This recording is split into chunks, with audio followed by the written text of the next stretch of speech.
On se retrouve pour la vidéo liée à la vulnérabilité Locadji, c'est la CVE 2021-42-228. Alors, si on doit résumer, on fera beaucoup de vidéos, hein. Encore une fois, c'est une mise en bouche. On va contextualiser fin novembre 2021.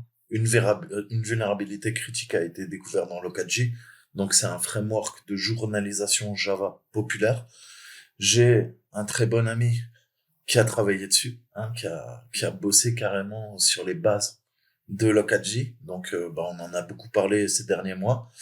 Pareil, c'était une faille extrêmement sensible, donc j'ai mis un petit peu de temps, j'ai tempéré pour vous la montrer. Donc voilà, maintenant que on a laissé novembre, décembre, janvier, février, mars, avril, il y a plus de 6 mois qui se sont écoulés. Il y a encore des centaines de milliers, voire des millions de machines qui sont vulnérables, hein. Le but, encore une fois, si je vous montre comment l'exploiter, c'est pour apprendre à vous en protéger. Si jamais vous faites du dev et que vous utilisez la composante Locadji, voir comment on peut pousser cette RCE. Donc typiquement, le problème se résume au niveau de l'assainissement. Encore une fois, le fameux sanitizing dont je vous parle tout le temps. On a un problème avec l'entrée de l'utilisateur. Euh, et donc, on peut pousser une RCE, Remote Code Execution. Donc la note CVSS attribuée à cette vulnérabilité de 10, c'est tout simplement le score le plus élevé disponible. Donc ça fait longtemps qu'on n'avait pas vu une faille comme ça, 0D. La dernière, c'est Shellshock, hein, et ça remonte à un petit moment où Earthbleed, toutes ces failles, hein, de la NSA notamment. Donc voilà, on les reverra d'ailleurs. On va faire une série où je vais vous présenter les quelques petites failles qui ont marqué la décennie. Je pense qu'on va se faire avoir un petit peu Shellshock et peut-être Earthbleed. On verra. Je sais pas encore ce que je vais vous faire. En tout cas, aujourd'hui, on va voir Locadji. Donc, c'est une vulnérabilité assez facile à exploiter. C'est ce qui en fait toute sa dangerosité et ça ajoute naturellement à la gravité de la vulnérabilité. Donc, on va voir comment attaquer une version affectée de Locadji, hein, qui va nous permettre d'obtenir un shell sur le serveur distant avec un simple script basé sur Python. D'accord? Donc, je vous mettrai les liens dans l'article. On fera plusieurs vidéos, hein, je vais creuser la faille. Là, c'est vraiment une mise en bouche. J'ai envie de dire, pas très compliqué en fait, hein. Nmap, un navigateur web, Python 3, curl, et ça fait le taf, hein. C'est ça qui est assez inquiétant, c'est qu'on peut effectuer l'attaque sur GND, hein, donc GNDI, qui permet tout simplement d'aller requêter, vous allez voir, et on va faire semblant d'aller requêter vers un serveur LDAP, sauf que vous l'avez compris, on va créer un serveur LDAP malicieux et on va récupérer un reverse shell. L'application web, le serveur qui fait tourner l'application web va venir se connecter à notre serveur LDAP et se faire pirater. Ni plus ni moins.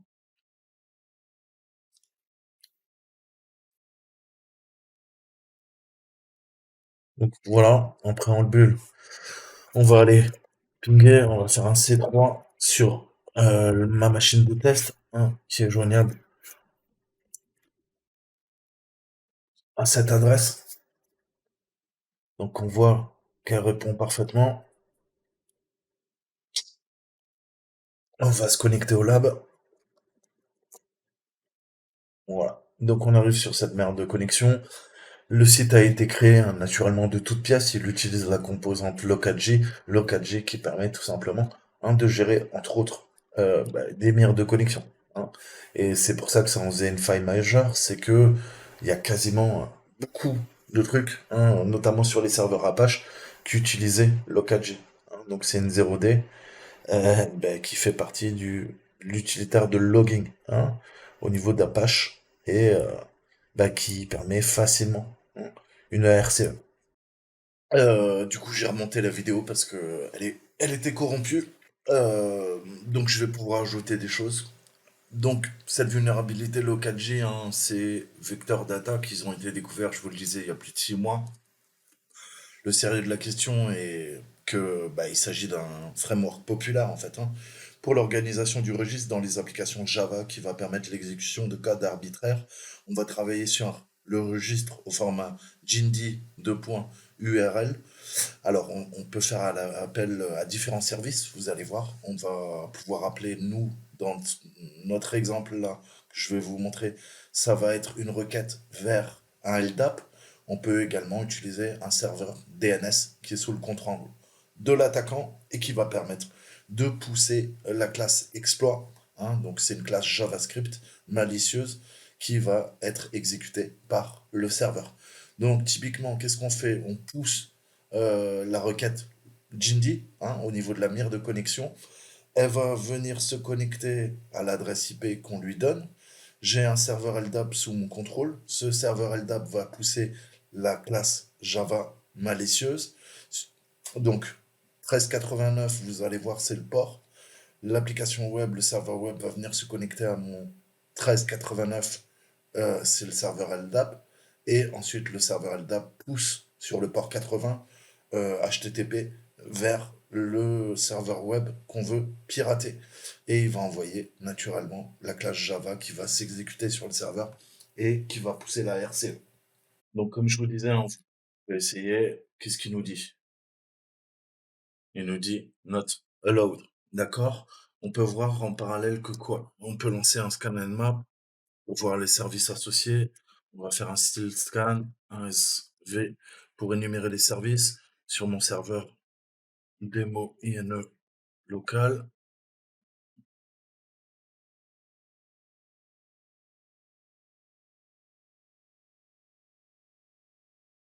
Hein, Apache JServe, protocole 1.3, et on a un serveur Tomcat. Hein, sur le 8009, ça tourne à JP13.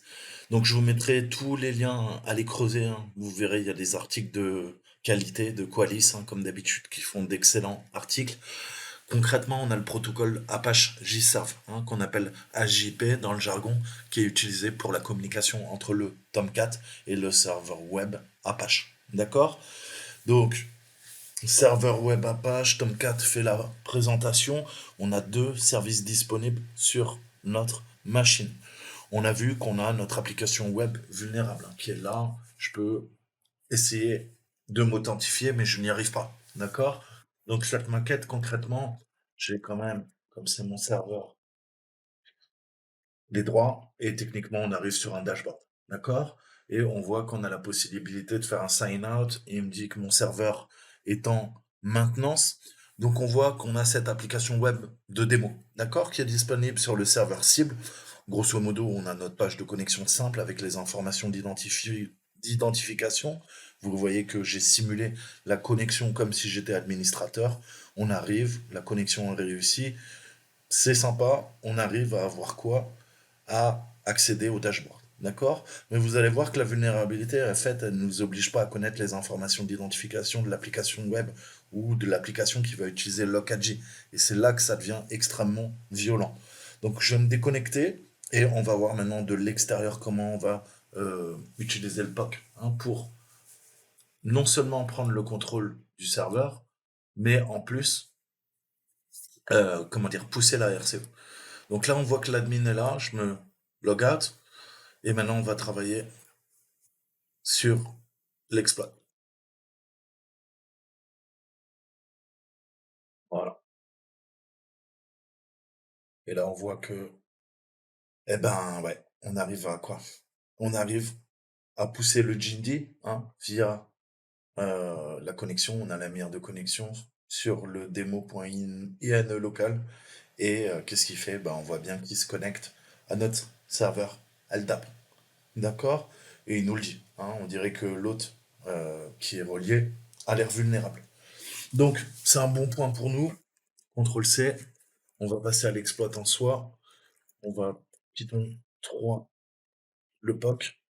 Alors, on a nos variables. Hein, je vous ai montré la vidéo d'hier. On avait fait ça vite fait. Hein, mais vous vous en doutez, on a trois variables. Qu'est-ce qu'on a? On a l'adresse IP de la machine attaquante. Hein, on a naturellement l'adresse IP avec notre serveur de référence. Donc, il va falloir qu'on mette notre adresse. Et le listener Netcat, hein, puisque en conjonction, en fait, qu'est-ce qu'on a? On a trois communications. On a une communication sur le port 80, on a une communication sur le port LDAP 1389 par défaut, et on a une communication pour récupérer, pour catcher le river shell. Je vais choisir ce que vous voulez, en fait. Hein, je vais prendre le 9001 comme dans mon exemple de la dernière fois. J'ai deux cartes réseau, hein, je vais prendre celle-là, puisque je suis en local, je suis pas sur Internet. Vous l'avez compris, tout le lab est en local. Donc, POC3, LNVP, qu'est-ce qu'il est peu... Nmap.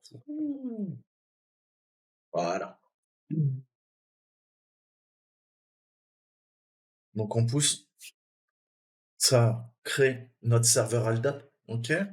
Et on a la charge utile, Jindy, d'accord? Donc comment ça va se passer en fait? C'est quoi cette faille? Là, vous l'avez compris, on est en local, hein. L'attaque fonctionne, on est sur le même réseau. Si jamais on devait attaquer une vraie adresse, j'utiliserais une adresse publique, vous l'avez bien compris. Là, j'utilise mon adresse privée, puisque tout le lab est sur le même réseau local, hein. Mais si on avait une instance Amazon EC2 avec une adresse publique, j'utiliserais une adresse publique. Là, vous voyez bien que c'est une adresse locale, hein. Je suis sur un site 24 et on est en 192, 121, 146.2 et on voit mon masque de sous-réseau qui est là avec un broadcast de 192, 121, 146, 255. Donc, il en va de même hein, pour le serveur LDAP. Il doit être accessible par l'application vulnérable. Donc, bah, là, tout est en local. Dans une attaque réaliste, hein, on avait plus d'une centaine d'attaques à la minute euh, il y a quelques mois. Donc voilà, qu'est-ce que faisaient les attaquants? Ils utilisaient des adresses publiques, vous l'avez bien compris. Mais ça fonctionne exactement pareil. Donc ça y est, là notre serveur LDAP il est configuré, hein, on a les bonnes adresses. Maintenant il faut comprendre en fait comment ça va fonctionner. Donc je vais pousser cette charge utile, Jindy, hein, euh, qu'on va pousser. D'accord? Il faut qu'on envoie l'application et à Lokaji en particulier pour déclencher la vulnérabilité. Ah. Mais on se récupère le payload.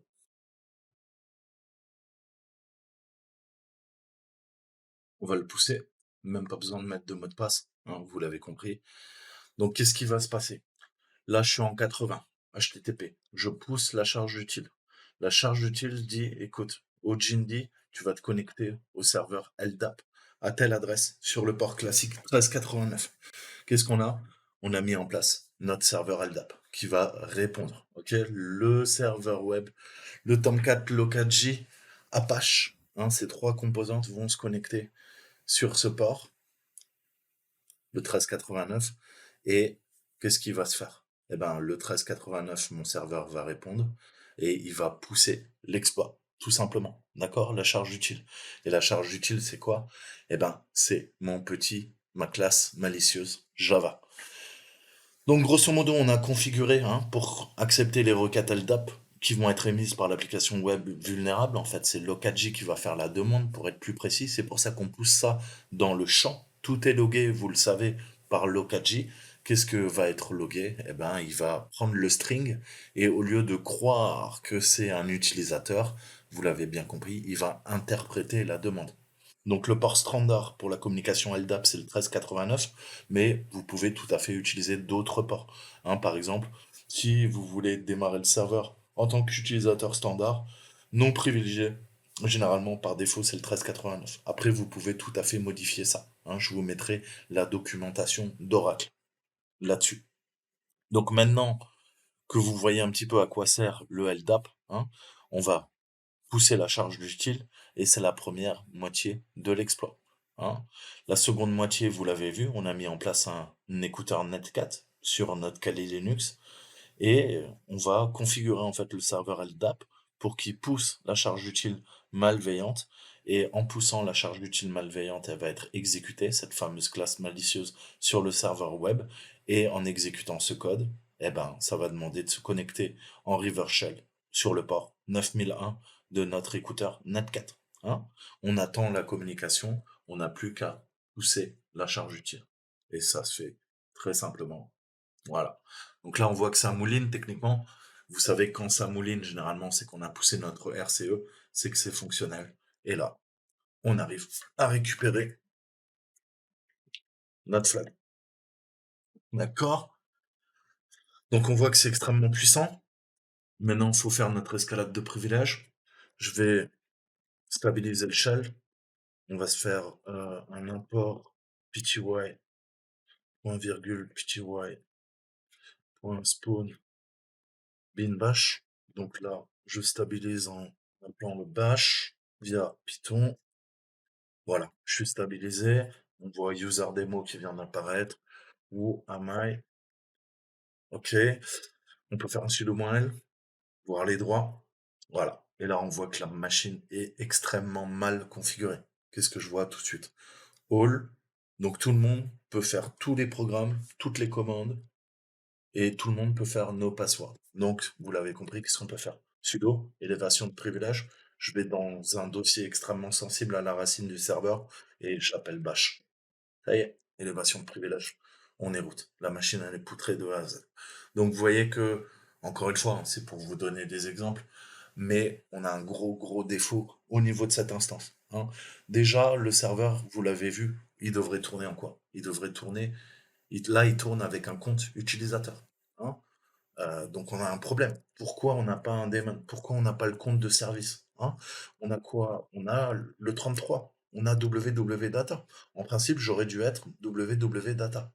Donc là, on voit que l'administrateur déjà a fait de la merde, hein, puisque, eh ben, visiblement, le Localg, Tomcat et tout, ils utilisent quoi? Au lieu d'utiliser le www.data du serveur Apache, ils utilisent le user qui est 1000, hein. Et en plus, eh ben, le user, il est quoi? Il fait partie du groupe sudo, hein, donc il peut élever ses privilèges. Donc vous voyez comment on escalade très rapidement nos privilèges pour être root sur la machine. Maintenant, je peux accéder à root, hein. Donc voilà, c'est extrêmement sensible, hein. Donc ça, c'est le premier défaut, hein. Ensuite, on va voir comment corriger cette faille. Qu'est-ce qu'on peut faire pour empêcher tout ça? D'accord? Donc on voit que ça fonctionne, hein. Localg, il est utilisé à des fins de journalisation et il récupère ce qu'il y a dans les champs. Dans les champs, on a poussé notre charge utile. Donc on a certains champs évidents comme le nom d'utilisateur, le user agent ou d'autres détails, hein, qui pourraient être enregistrés comme des numéros de téléphone d'instance, numéro de l'utilisateur, l'adresse, la date de naissance, tout ce qui pourrait être éventuellement enregistré. Nous, on se sert de cette fonctionnalité et on la détourne en poussant un payload. D'accord? Donc on suppose que les développeurs d'applications n'enregistrent pas les mots de passe tels quels, mais si cela se produit, pardon, vous pouvez compter sur le champ de mots de passe dans la liste, hein. Il y a une mauvaise pratique clairement à ce niveau-là, parce que les journaux sont soit divulgués, soit envoyés à des services tiers, tels que Datalog, New Relic ou d'autres services. Et ça peut entraîner des fuites, hein, d'informations personnelles, ce qu'on appelle des PII, P2EI, informations personnellement identifiables. Je vous en avais déjà parlé. Donc, comme je vous disais, compte utilisateur, déjà, qu'est-ce que c'est que ce délire-là? Pourquoi ça a été configuré comme ça? Il faut surtout pas, hein, si je dois vous donner un conseil, il faut jamais exécuter vos applications avec des comptes utilisateurs. C'est une connerie. Vous facilitez l'escalade de privilèges au hacker. Le hacker, il aurait dû récupérer sa RCE sur www.data. Il aurait dû trouver un moyen de passer user. Et à partir de user, de passer root. Là, vous voyez clairement que la configuration du serveur, elle est pourrie, hein. Donc, utilisez toujours les comptes de service et assurez-vous qu'ils n'ont pas de shell de connexion à leur disposition, hein. Je vous l'ai expliqué dans ma vidéo sur le port forwarding. On peut se créer des comptes dès que vous voyez quoi? No login, eh ben c'est ça. No login, c'est bin false, bin false, bin false, no login. C'est quoi? Bah, c'est tout simplement des comptes de service qui n'ont pas de shell de connexion. D'accord? Comme ça, tu mitigues le problème, hein. Parce qu'à partir du moment où tu autorises le shell de connexion, la RCE débouche forcément par un reverse shell. D'accord? Et là, bah, il y avait un gros défaut, d'accord? Pourquoi je vous ai dit qu'il devait utiliser le www.data? Parce que justement, ce compte, il est en has-been, no login, hein? Ou bin false, c'est pareil. Ça, ok, je relance le 9001. Et d'accord? On a notre serveur.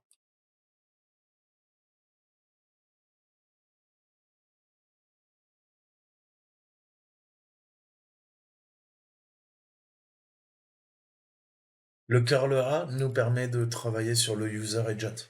D'accord? Le user agent, on l'échappe, hein. Vu qu'on a le dollar, eh ben, il faut qu'on pense à mettre des guillemets doubles, hein, pour entourer notre user agent. Sinon, ça ne passe pas. OK? Le string est mal formaté. D'accord? Et comme, bah, on commence par un dollar, pareil, on lui fait un échappement via un anti-slash. D'accord? C'est pour que, bah, ça soit traité. Pourquoi le dollar? Parce que en bash, ça veut dire quoi? Bah, ça veut dire que c'est le bash qui l'exécute, hein, qui va traiter la requête.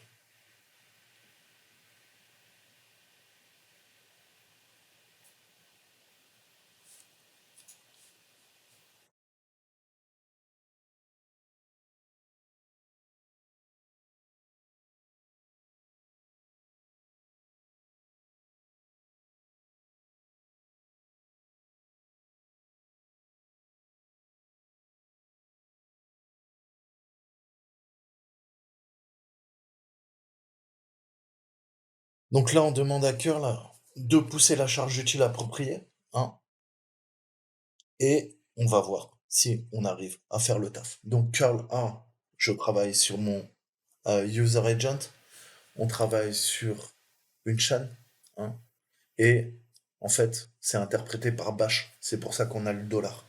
Donc c'est passé comme en fait une variable, si vous voulez. Et pour ce faire, bah, il faut absolument mettre ça. Sinon, le user agent est corrompu. Ça sera mal interprété.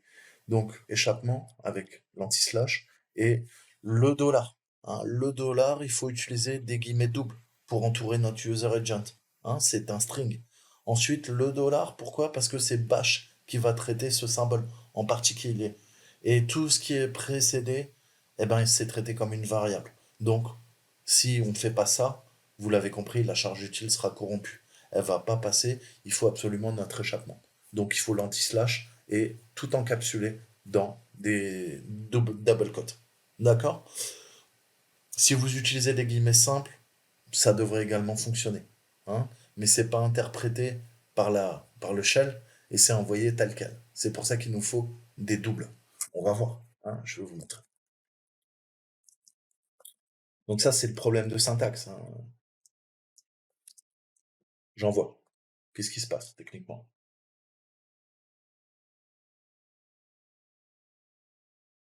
On voit que l'appel il est fait,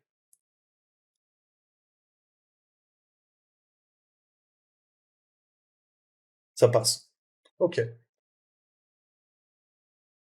Donc on voit bien qu'est-ce qui se passe, que via un curl, on injecte dans le user agent, on tape sur le Tomcat, l'Okagi se met en branle, il se connecte sur le port LDAP 1389 et il vient se connecter à notre service, récupérer la charge malicieuse, on voit qu'il y a un get, on voit ma classe Java malicieuse qui s'appelle exploit, notre serveur LDAP lui sert sur le port 1389, enfin, reçoit la communication, pardon, de l'Okagi sur le 1389 et pousse l'exploit Java sur le port 80, puisque le serveur web, lui, communique sur le 80, mais il vient se connecter chez nous sur le port 1389.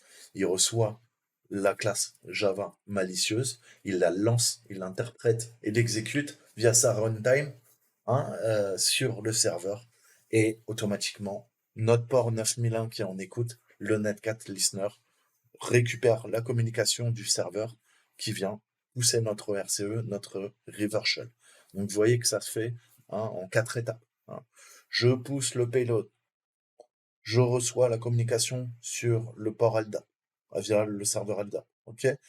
Sur le port 80, le LDAP pousse la classe Java. Le serveur web récupère la classe et l'exécute. En l'exécutant, il ouvre un port sortant et se connecte à notre port entrant de notre écouteur Netcat sur le 9001 dans cet exemple, hein. Donc c'est comme ça qu'on arrive à récupérer tout ça. Et c'est ce qu'on voit, hein, d'ailleurs. Qu'est-ce qu'on voit? On voit qu'on a le 51 890. D'accord? Donc qu'est-ce qui s'est passé? Bah, concrètement, on a des ports, hein, aléatoires qui ont été ouverts et voilà, il y a des ports qui ont été ouverts, 51 890, c'est connecté à ma machine sur le port 9001 en entrant. Donc comme je vous disais, hein, on récupère le shell en tant que user. Pourquoi? Bah, défaut de configuration, hein. Ce que je vous disais, c'est une terrible erreur de la part de l'administrateur qui quoi? Eh ben, on a un shell pour l'utilisateur du système local, car l'application doit s'exécuter en tant que compte utilisateur. Et c'est une mauvaise pratique, hein, comme je vous l'ai expliqué. Donc, si on doit creuser un peu, hein, grosso modo, comment ça fonctionne Jindy, hein, on va développer.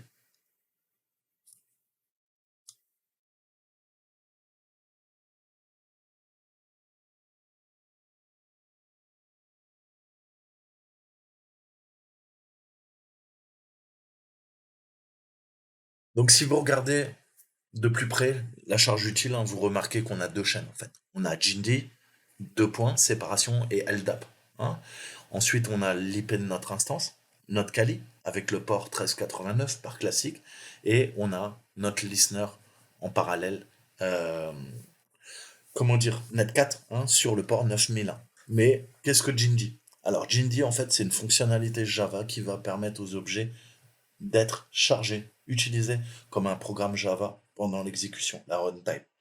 L'un des protocoles pris en charge par Jindy pour les objets Java entrants est notamment le LDAP, hein, qui est un protocole open source indépendant du fournisseur pour accéder aux informations d'annuaire, que vous pouvez également utiliser pour faire communiquer votre installation. On retrouve très souvent ça, vous le savez, dans de l'Active Directory de chez Microsoft. D'accord? Donc Jindy, en fait, il charge les objets Java, hein, mais il prend également en charge d'autres protocoles que LDAP. Là, on utilise LDAP, comme je vous le disais, mais on peut se servir tout à fait, on aurait pu quoi? On aurait pu se servir d'un serveur DNS, hein. Donc dans notre chaîne, j'ai utilisé quoi? J'ai utilisé Jindy 2.LDAP, ça veut dire qu'on utilise un serveur LDAP qui va permettre de récupérer et d'exécuter la classe malicieuse, hein. Là, on a vu que notre classe malicieuse, eh ben, elle était où? Elle était poussée par notre serveur, hein, et elle s'appelle exploit class, hein. Vous savez que toutes les classes Java se terminent par un point classe. À la limite, on n'a pas besoin de le mettre, hein. Pourquoi? Parce que automatiquement, via le LDAP, il va chercher le point classe. Et là, qu'est-ce qu'il trouve en point classe sur notre serveur à la racine? Il trouve notre exploit. Vous l'avez compris. Donc, qu'est-ce que j'aurais pu faire? Bah, j'aurais pu, je vous le disais, changer et là mettre DNS, hein. On se serait servi par exemple d'un serveur DNS malicieux pour, pareil, pousser la charge utile, hein.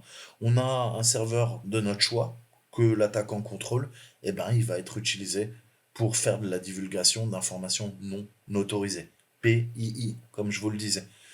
Donc, allez voir la documentation, hein. Il n'y a pas que LDAP et DNS qui pourraient être utilisés. En fait, tout protocole pris en charge par Jindy peut être utilisé pour servir le code malveillant. Et là, on voit que ça craint à mort, en fait. D'accord? Donc le composant LocalJ, en fait, il traite l'entrée en cours de journalisation. Quand il voit le Jindy, il va de l'avant, il prend les devants, il fait ah ok, j'effectue une recherche pour récupérer l'objet Java à partir du serveur ALDA ou DNS, d'accord? Comme je vous disais, contrôlé par l'attaquant. La charge et le payload en fait va s'exécuter, hein. On a une runtime au niveau du serveur applicatif. Il exécute le Java va pousser, c'est du code malveillant, vous l'avez compris, notre RCE, ou les modes code execution, qui va nous permettre de récupérer le River Shell sur le port 9001 grâce à notre écouteur Net4. Donc l'impact de cette vulnérabilité est très élevé en raison de la facilité déconcertante, hein, d'exploitation, comme vous le voyez. Et on a, je vous disais, on avait des milliers de requêtes à la minute sur les serveurs, hein. On a eu des attaques de l'Allemagne, de la Russie, de la Chine, etc., etc. Donc je vous mettrai plein d'articles si vous voulez creuser. Je vais continuer à faire des vidéos. On va développer le sujet, vous inquiétez pas. C'était une mise en bouche, comme j'aime bien le dire. Et on va développer tout ça ensemble. Voilà le gouvernement suisse, hein, le CERT suisse, qui nous a pondu ça. Donc là, l'attaque, hein, Lokaji Jindy, et comment bah, l'empêcher. Donc, Première étape, on a Toto le hacker. Toto le hacker, qu'est-ce qu'il va faire? Il va bidouiller. Il va faire une requête GET, un HTTP, hein, à la racine du serveur sur un truc qui s'appelle test, hein. Notre victime, le serveur s'appelle victime.exa. D'accord? Ça, c'est le host. Et c'est là où il commence la bidouille. La bidouille, c'est quoi? Eh ben, il va commencer à pousser dans le header, hein, dans le champ user agent, il va pousser la charge utile. D'accord? Il sait qu'elle va être enregistrée par quoi? Eh ben, par localg. D'accord? Donc, il insère le Jinji lookup dans le header, le champ, hein, qui est bon, et il sait que ça va être logué. Il pousse ça, il fait une requête via curl, ce que vous voulez, via son navigateur. D'accord? Le serveur, qu'est-ce qu'il fait? Il interprète. D'accord? Donc déjà là, qu'est-ce qu'on peut faire? Bah, tout simplement utiliser le WAF, hein. Au niveau du serveur, première protection, on va utiliser le Web Application Firewall et on va lui dire, écoute, c'est quoi, dès que tu vois un Jinji lookup en fait, hein, dans le user agent, bah tu sais quoi, tu bannis, hein, tu traites pas. Ok?